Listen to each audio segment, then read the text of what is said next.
पाणी विकून लाखो कमवतोय हा शेतकरी पुत्र. रामकृष्ण हरी मंडळी, मी मयूर. आज पाटण्याला वन विभागात थोडं काम होतं म्हणून म्हटलं विशालला भेटून घेऊ. विशालची ओळख सांगायचीच तर आम्ही रूम पार्टनर होतो 10वी-12वीला. तेव्हाचे सोबती आहोत तर आज तागा येते.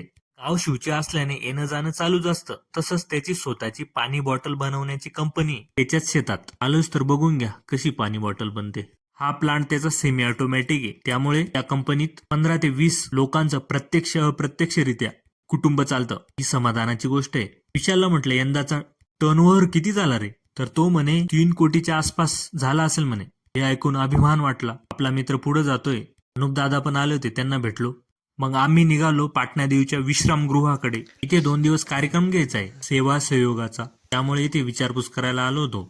आलोच तर देवीचं दर्शन घेऊ जाऊ म्हटलं. पाटणादेवी आपलं घर अंगण आहे. जेव्हा केव्हा मूड झाला तर पाटणादेवी आपल्या गावापासून फक्त 6 किलोमीटर आहे. नुसती शांतता होती यावेळेस. एवढं मोठं तीर्थक्षेत्र आहे पण म्हणावं तसा विकास झाला नाही. हे तीर्थक्षेत्र भौगोलिक दृष्टिकोनातून विचार केला तर भारी ठिकाणी वसलेलं आहे. शून्याचा शोध इथे लागलाय. चंडिका देवी आहे, डोंगर आहे, नद्या आहे, निसर्ग आहे. विशेष म्हणजे महाराष्ट्रातील सर्वात जुनी लेणी पित्तळ खोरं इथे आहे. म्हणूनच म्हणतो पर्यटनाला लागणाऱ्या सर्व गोष्टी इथे आहे. विचार करू की पुढील काळात सर्व काही बदल होईल. विशालला घरी सोडलं, आत्याच्या घरी गेलो, आत्याला भेटलो. त्यांची कांदा लागवड चालू होती. यंदा मोक्कार कांदे लागवड केली. 15 एकर नुसती कांदे लागवड झाली. धरणातच शेती असल्याने पाणी मोक्कार आहे. 2 मोटर चालू असून सुद्धा विहिरीचं पाणी हालत नाही.